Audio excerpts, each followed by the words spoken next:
All right, so this is number, I want to say 12? I think this is number 12. So, yeah, I think this is number 12. So we'll see how many videos I can do today. I got a meeting later tonight, so maybe afterwards I can do some tonight. But, yeah, it's Wednesday, September 6th. So, first game tomorrow, Lions playing Kansas City. So Detroit Lions playing Kansas City Chiefs. So kind of exciting. We'll see if Kelsey plays. We'll see how well the Chiefs do against better Lions defense. I mean, the offense is all right. I'm not really worried about the offense. That secondary was terrible last year, so we'll see if it's any good. Anyway, wanted to get one of these in before said meeting, so we're going to do Lauren's team, Scott's Tots. Before Lauren leaves forever, now that she's engaged and falling deeper into love and getting married, and we'll never see her again. So, yeah. First player, first nomination, Nick Chubb, went for $74. So, what do we think? Well, I mean, I was very high on Nick Chubb going into the draft. I think he's a very, very good player. He is the Browns' number one rusher. He's been, he led the league in, yeah, he's the first rusher, I want to say, since maybe Gale Sayers to have over 5 yards a carry his first 4 years. So, first player to do that. Most guys get injured, if you're wondering how that ends up happening. But he is genuinely excellent. He is the center of that offense now, even with Deshaun Watson and Amari Cooper and Elijah Moore there. I guess you can count Donovan Peoples-Jones as well, but he's okay. But with Kareem Hunt gone, you're hoping for more passing work. He's never caught more than 30 passes in a season. I think you essentially paid for Chubb at cost. I really like him. I wasn't going over 70 for him.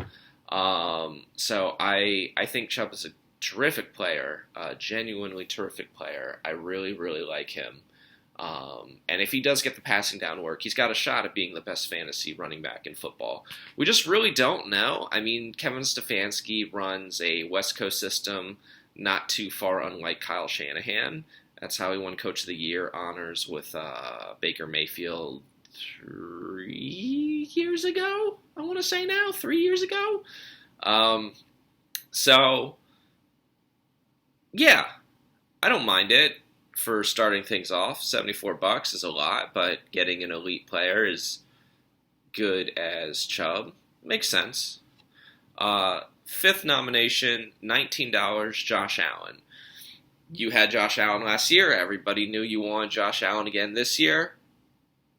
Josh Allen had his breakout season, I want to say a couple years before, but he was genuinely terrific for you. I mean, let's go through the numbers. I don't think he had under 20 points a game more than 1, 2, 3. Yeah, he only had 3 games under 20 points a game. He did miss a game late in the season. Well, that game was canceled, so we won't count that. So other than that, every game he had over 20 points the entire season, and only one game was under 15. So that's what you would call consistency at the quarterback position. He is among the elite, the three, we call them triumvirate, the trio of elite quarterbacks in fantasy, which is Patrick Mahomes, Jalen Hurts, and Josh Allen.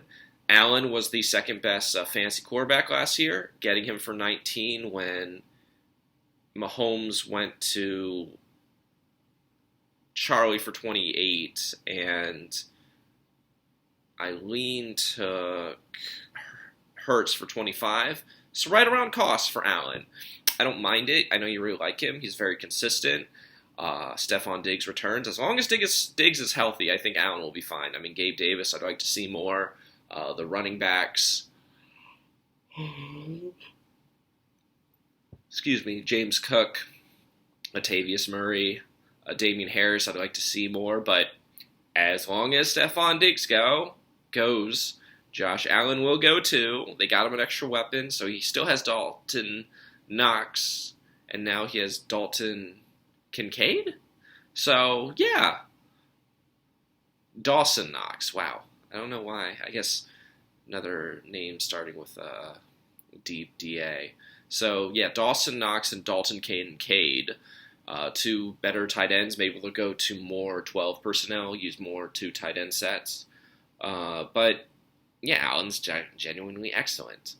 Then with the 7th nomination, you spent another $77 on Derrick Henry. This is where we're getting kind of funky. We've spent a ton of money now. We spent a ton of money on 3 players. Now, Henry is kind of like an anomaly. So usually players, once you hit 350 carries, or 350, once you have a season with 300 carries and over 350 touches, so like we're counting like catches and everything, usually a running back has a drop-off. Derrick Henry has had that 3 of the last 4 years. The 1 year he didn't have it, he broke his foot. They put a screw in his foot. He's 29 now. The Titans refuse to give him an extension because they're afraid he's going to fall off the cliff. Will he fall off the cliff this year? I don't know. He could, I guess. His efficiency was not as good as it's been previously last year. But just based purely off volume, as long as he stays healthy, then yeah, he's worth it. He's a top 5 fantasy back. He touches the ball a whole ton, over 350 times this season. He's held up 3 of the last 4 years, so good for you on that front. And he's just like a consistent volume rock. I think there was only, you'll have weeks where he gets like 8 points, 7 points, but then you'll have weeks where he has 35 points, 25 points, 24 points, 28 points. So you're paying for the volume. Henry is not the most efficient runner. He never was. He's more of like he'll keep battering you and battering you and battering you, and then he'd break a long one. It's not too dissimilar from like Chris Johnson in a way, the old Titans running back, but he doesn't have that kind of foot speed. But it's kind of like the same kind of thing. But if Derrick Henry's getting like 25, 30 touches a game, and he's healthy the whole season, then, I mean, it doesn't really matter. The cost doesn't matter. I don't know if this was the right play for you, considering you already spent so much on Chubb. It might have been better to go a little bit more budget-friendly.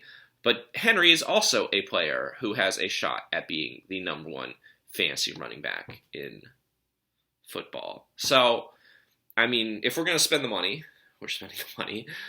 We're going to spend over $150 on 2 running backs. I mean, I'd prefer one of them would be Bijan or McCaffrey.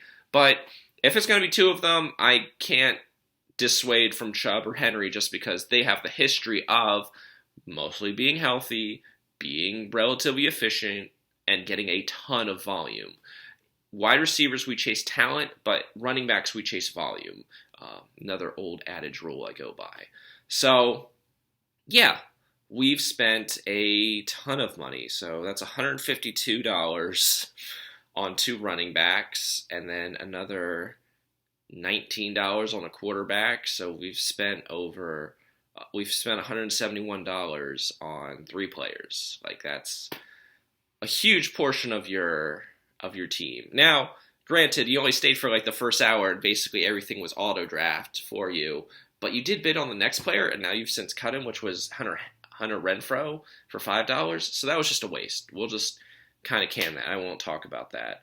And by this point, you were gone, so then auto draft kicked in and just started spending money on tight ends. So $6, TJ Hawkinson, 75th nomination. He just became among the highest paid tight ends in football. I mean, Hawkinson had some good weeks last year. I will say he was the number 3 fantasy tight end. So I've been saying in most of these videos, you want a top 8 fantasy tight end for them to be relevant. Well, he was top 3, so he was relevant.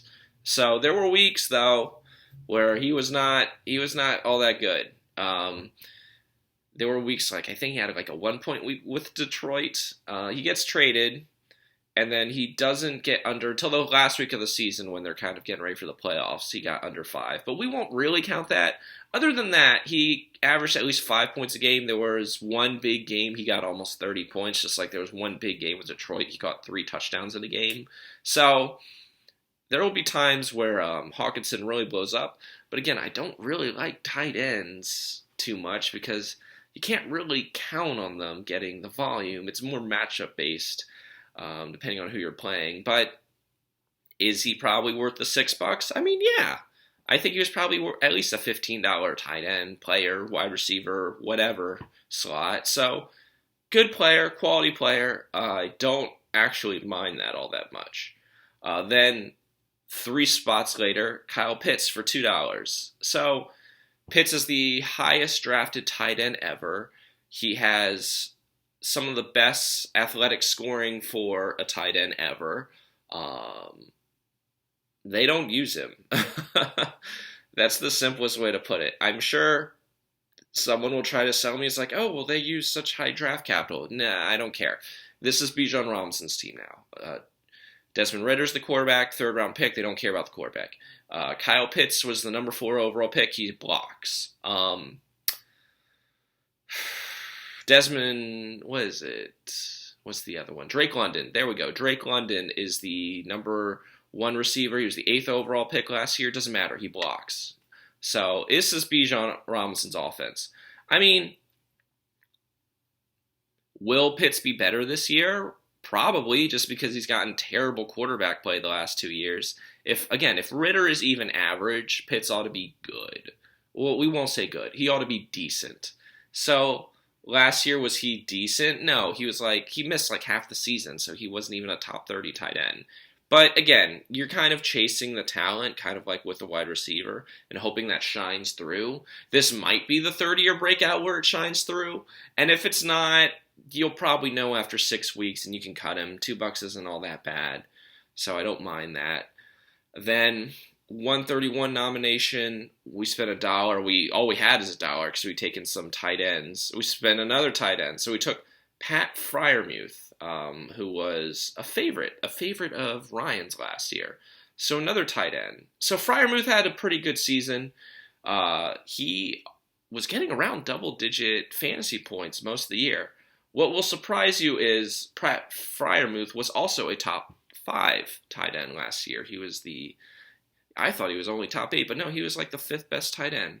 Now, there's a lot of tight ends, if we're being honest. I like Freiermuth. I think they'll pass more with Kenny Pickett this year. So I like the offense. Lots of yawning. He's a good player. He's a good blocker. The Steelers ought to be passing more. I don't think he's miscast as your starting starting receiver. He's a genuinely good player, and I like him in that sense because he's in a good passing offense. But the issue is we've now have 3 tight ends that we've drafted who are basically, we all think could be top 8. And what that runs into is at 171, we spent $1 on Rondale Moore. Now, why is that important? I like Rondale Moore as a player. I've had him on my team previously at times. I think he's very shifty. He's a small guy. He's a scat back almost. He's like the slot receiver now on the Cardinals. Let's be totally honest, though. The Cardinals are tanking. The Cardinals are tanking real hard. Their starting quarterback is Joshua Dobbs, who was the starting quarterback for the last game of the season last year with the Titans. He signed with the Browns, and then the Browns traded him about a week ago to the Cardinals, and he's now starting for the Cardinals. They're tanking. Like, Kyler Murray's hurt. They want a high pick, either to trade the pick or trade Murray. They are straight tanking. So, do I like Rondale Moore? I mean, in a sense, yeah, I think he's a good player. But he's your only, wide receiver right now. That's no me gusta. No me gusta. He's not going to get any touchdowns, man, because the Cardinals aren't going to score. They're just really bad. Genuinely bad. James Conner will get touches, so he'll get yards and maybe some scores, but I don't know who's going to get... I guess Marquise Brown's there. But, yeah, you don't really have... I mean, I'm not even going to go through the rest of the draft because he basically cut everybody else. Oh, no, there's Higbee there. We'll come back to Higbee. But, yeah, the issue is Moore's your only wide receiver right now on the squad. And I don't think he's a starting caliber wide receiver. There are upside plays on players that I'd rather start over more who have like less projected points because I have zero belief in the Cardinals offense. Like absolutely none whatsoever. I don't think Joshua Dobbs is going to even average 200 yards passing a game, which is like inconceivable in the NFL in this day and age. So, yeah, you do have another receiver you picked up. Okay, we'll get into that. But I really, really think you ought to trade one of your tight ends for like another receiver. I don't think Moore is a starting caliber receiver. I'm not even sure he's good enough to be on the bench. I suppose he is because I could be wrong about the Cardinals offense, so you could just sit him there. But I would not want him starting on my team. And you have plenty of tight ends. I mean, I just named off. I mean, we'll get to the fourth one that you have because you drafted 7 of them and you cut the other 3, which thank the Lord. But yeah, there's a lot of work to be done. I would say, what is it? Who was it I was going to mention? I think it's Stefan. Yeah, that would make sense. Yeah, it would probably behoove you to just like move one of your tight ends. Like I really like Hawkinson, so maybe he would ask for it. But it would probably behoove you to move like one of your tight ends for like one of Stefan's receivers that he has double paired up. Like a TJ Hawkinson for kind of like Christian Kirk kind of trade would make a lot of sense for both of you because it would break up his pairing of Jaguars running backs and wide receivers, and it would give you another starting caliber receiver, so you could start a receiver like Kirk instead of Moore, and then you could just move Freiermuth up to be your starting flex, because you also have Tyler Higbee, who I'll get to again. But that's just a suggestion. You don't have to listen to me. Plenty of people do not listen to me. It is okay. But yeah, I do not believe in the Cardinals offense. I therefore do not believe in Rondale Moore. The Cardinals are tanking. This is a tank job. I'm not going to apologize for saying that. If someone sees this and is like, oh, the Cardinals are trying to compete, I don't believe you. I don't believe that trading for a quarterback who has a week and a half to learn the entire playbook and get familiar with players and then throwing him out there and saying, he's our starting quarterback, is a move by a team trying to win. I do not think that's true. I do not think that is very wise. I also question why you didn't sign that guy in free agency, because he was a free agent this year, so you literally had to move a pick to trade for a guy you could have signed for free, or basically like the minimum, to start for you. And then your $250 million quarterback who tore his ACL is one of the captains chosen by the coach, but he's not even practicing because he's got a torn knee. There's just so many issues with this team. And I just, maybe Connor, because he'll get so much volume as the runner, but I do not want anyone on that passing offense. Maybe Marquise Brown, because he's the number one, I guess, if you got to force feed him and you're down. But you're really hoping for like garbage time points if you're starting Rondale Moore, because there's no other reason to start Rondale Moore. That Cardinals offense real bad, like real bad. I would definitely consider like a TJ Hawkinson for like Christian Kirk kind of trade. Because it's real rough. It's rough. It's rough with all these tight ends. You don't need all these tight ends. At 221, you spent $1 on Tyler Higbee. I mean, I don't actually mind this either. In a vacuum, Higbee is essentially the number 2 target. Like I have Van Jefferson on the Rams, for example, right? I don't actually think Van Jefferson is the number 2 target behind Cooper Kupp on the Rams. I think the number 2 target is Tyler Higbee, because last year they were up and down weeks. Like Higbee would only put up like, I think against the Bucs he got 0. He got 0. He got 1 target and 0 catches, but that was without Matthew Stafford. So if we're assuming that Matthew Stafford is healthy the whole year, we will be assuming that he's got to throw the ball to someone, especially with Kupp ailing right now because of his hamstrings, which looks to be like a multiple week thing. Not like a 1 week thing, a multiple week thing. You don't go see a back specialist in Minnesota for a 1 week thing. I don't buy that. Anyone who tries to sell me that, don't agree with it. There's something going on there. I think this is a multiple week thing. I think his back, he's going to get like PRP injections. I think it's upsetting like his hamstrings, and I think it's going to be a multiple week thing, which is to say I think Higbee has a lot of value as the number one receiving threat in the Rams while Kupp is gone, which helps you a lot. So getting him at $221 for $1, again, is a sneaky find. I think he'll probably be a top 8-ish tight end this year, even if Kupp comes back and the Rams offense is even like decent. But it's not, this isn't like, there's no upside here. Like the upside is basically Chubb and Henry Wenyu weeks or Allen Wenzu weeks, because Moore, Hawkinson, Pitts, Higsby, Freiermuth, there might be weeks where one of them has like a big explosion, but you can't count on that. And that's like very, very few and far between at tight end. And there'll be weeks where one of them just kills you with like a nothing burger. So it would probably behoove you to trade one for like some sort of receiver. I mentioned Steffens because I know he's looking for a trade, because I know he's trying to break up the running back and wide receiver, and that's a relatively fair trade of Hawkinson for Kirk. But if you don't want to do that, that's fine. You can maybe find another trade, but you have too many tight ends and not enough receivers.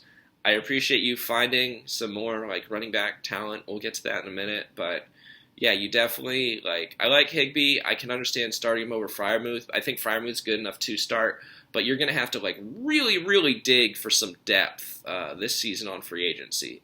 You're going to need a lot of depth because you got zero depth. Like, we picked up the linebacker Logan Wilson because I guess we think Devondre Campbell might be hurt. I wouldn't even carry an extra linebacker. I'd just dump him for like a top receiver.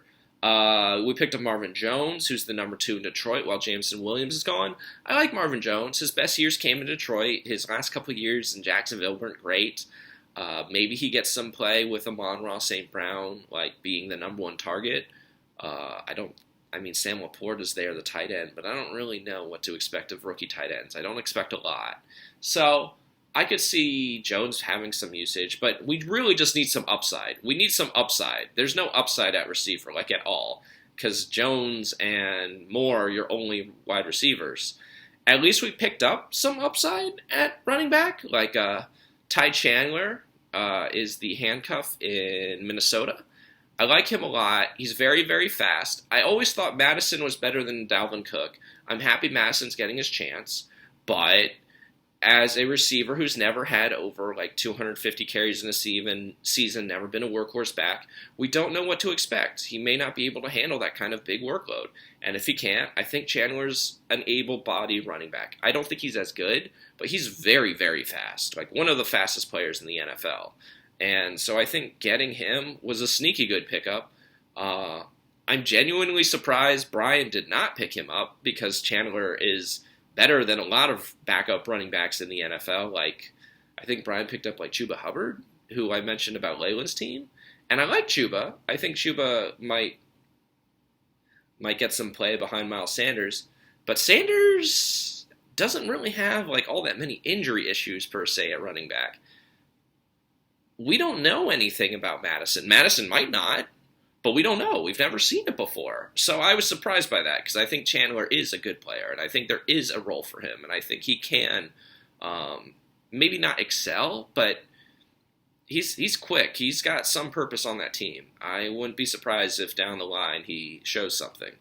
We picked up Chase Edmonds, who's like the third down back for the Bucs. I mean, I don't really like any of the Bucs running backs. I mentioned this before. Rachaad White's the starter, and everyone's expecting to be like the bell cow third down back. I don't know if he's going to hold up. I don't really think he's all that good, if I'm being totally honest. They have Sean Tucker, who was the undrafted kid out of Syracuse. I thought he was a third-round pick, but he has a heart ailment. He's come back from his heart ailment. He was in training camp. He's won the number 2 job, so I'm sure someone will watch this video and probably pick him up. But I don't know, heart ailment kind of freaky. But I could see him absurding Chase Edmonds. I think Tucker, if I'm being honest, is probably is definitely more talented than Edmonds, who lost that job last year with Jeff Wilson and Mostert, and is more talented than Keyshawn Vaughn too, who's an older draft pick that the Bucks had and hasn't shown anything. So, yeah, I would. For you, I guess you could pick up Tucker, but you really do need a receiver, dog. Like, you're just dying for receivers. So either way, Edmonds is probably a cut. Keontae Ingram I like, just because I've mentioned it before. I don't really like the Arizona offense, but James Conner's going to get a ton of work. And if something were to happen to Conner, who's never played a full season either way, he's never been healthy an entire season in his career, then it's the Ingram show. And Arizona is nothing if not consistent, so they will keep feeding their running back until the wheels fall off, even if they're losing. So I like that. I'm surprised you were able to pick up the handcuff for James Conner, and the owner of Conner did not pick him up. You also picked up Jeff Wilson Jr., who is now hurt because he has some sort of abdominal injury. I think he'll be back after week 4. I wouldn't worry too much about that. He was relatively good last year. And if we're being honest, between Wilson and Mostert, one of them is always basically healthy, so it's not really too big of a worry. I mean, Wilson will come back. Mostert will probably be hurt. That's if Mostert makes it through these 4 weeks. So the real worry in Miami would be if another running back like they trade for Jonathan Taylor shows up and then both of them have zero value because they get hurt all the time. But that's not a bad IR injury reserve basically usage for now. It just sucks for you because you could have really used that as a trade piece or even as a backup running back, because now if something happens to Chubb or Henry, you don't even have their handcuffs. The handcuff to Chubb is Jerome Ford, who was the kick returner last year in Cleveland, though it might be Pierre Strong, who they traded for from New England, so I'd look into that. And then Derrick Henry, they drafted Tajay Spears, who's from Tulane, who I like, smaller guy, but he's that handcuff. Though if I'm being honest, if something happens to Henry, you're dead in the water. Something happens to Chubb, you might be able to figure it out. Something happens to Henry, you're dead. So, still, I would have liked to have gotten the handcuffs, but again, AutoDraft's not going to do that. AutoDraft doesn't care. So, what do we think? This is a C. This is an average team. Unfortunately, this team has ceiling because of the 2 running backs and Allen, but it's almost like you have to rely on them to have big weeks to win because you have no depth. The tight ends are we can call this the tight end squad. It drafted 7 tight ends. We're down to 4 of them. We still ought to trade 1 of them just to cut down on the number of tight ends. It's just too many. There's just no upside. Again, I think 8 tight ends will be fantasy relevant in a given season. You won't convince me that you have 4 of them. One of these tight ends, whether it be Pitts, probably Pitts, or Freiermuth or Higbee, one of those guys is going to be not fantasy relevant because they're going to be not good. So, if not more than 1, probably maybe even 2, in which case those are starters for you. And that would be really bad. You've got no depth. It's okay because it's early. You can play the free agency game. You really need both receivers and running backs, so you don't have to use your discretion at all for lots of yawning. For who to pick up, I would dump one of your extra linebackers and pick up a receiver right now. If Marvin Jones shows nothing, I'd dump him for a receiver. If Rondale Moore does nothing, I'd dump him for a receiver. You can very quickly cycle through a lot of players on your team just looking for someone to pop. And if you find someone that pops, then you'll be on your way. A good example of this is Christian Kirk last year was picked up by Eileen, and then immediately he was a top 15 receiver. That's kind of what you got to do. You got to dig. You're probably not going to find a running back like that, but that's okay. You have 2 superstars at running back. But you're going to have to dig through receiver to find that. I guess you could keep Chandler and Ingram and cut Edmonds and just kind of dig for receivers and see if you find somebody. But you gotta dig for somebody because you need depth. You don't have depth. I think most of the teams in this league are pretty good this year, so we'll say borderline playoff team. But if an injury happens to one of the running backs or Allen, you're dead in the water because you don't even have the handcuffs. You are the trade queen, though. You're also the tight end queen, apparently, this year. So if you could dig for some trades, that would be very, very helpful. But yeah, you need to make some trades, dig through free agency, turn over most of the back end of the roster, and just try to find wide receivers and running backs. Running backs mostly because you can trade them, too. But really, wide receivers, so you can literally start them. Because if a wide receiver, like you pick up a wide receiver and he averages 10 points a game, that's a starter for you today, right now. So yeah, I don't hate the team. I get it. You spent a lot of money up front because you were auto-drafting, so I get it. And I do like some of the moves you've made on free agency to stir up the back end. But there's a lot of work to be done, Warren. I believe in you, though. You did a very good job last year, so everyone's looking forward to seeing what you cook up with. You cook up this year. But it's going to be a lot of hard work. I mean, you got the running backs this year, but you don't got nothing else. I guess you got the quarterback, but you don't got any receivers. You got a bunch of tight ends nobody wants. You got, like, no bench. It's going to be hard. But, you know, if the running backs carry you and you figure it out, you could definitely surprise some teams. So we'll see. But, yeah, I would highly suggest moving Hawkinson for someone like Christian Kirk and then kind of piecing it together from there and making sure I paid attention on free agency. Otherwise, though, the team's not bad, especially because your running backs will win you some games this year. So, yeah, not crazy about the draft, but not bad either.